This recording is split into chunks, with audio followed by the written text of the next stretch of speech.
The Bible word exposed in this lesson is Lord. What do you think Lord means in the Bible?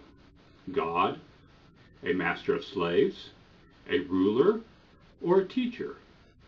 We know that God the Father is called Lord and Jesus is called Lord. But what does that mean? The best way to find out what Lord means is to look at the places in the New Testament where it is used. First, take out the ones that refer to the Father and Jesus. Now look at the remaining verses, and an interesting pattern emerges. The word servant is also there. The King James Version translates several Greek words as servant, but only one of them is with Lord. It is always doulos.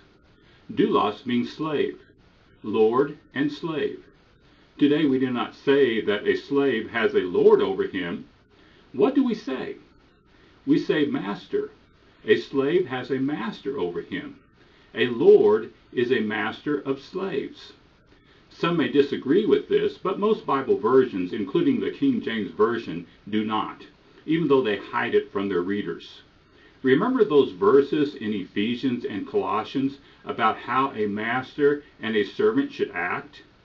The Greek word for master in those verses is kurios, the Greek word for Lord.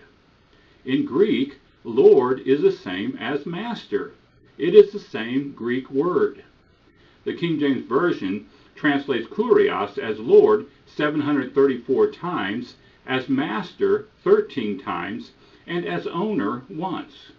It is inconsistent to translate kurios as Lord sometimes, and as master or owner at other times. It hides the fact that Lord in the Bible is a master of slaves. A person who calls God Lord should know what he is saying. He is not saying that God is a ruler over him, that he is number one in his life. He also is not saying that God is his boss, as if he is God's employee.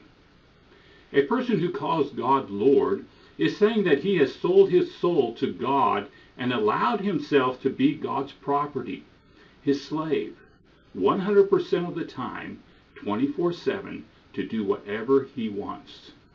He is naming God as his master. In the Bible, Lord is a master of slaves.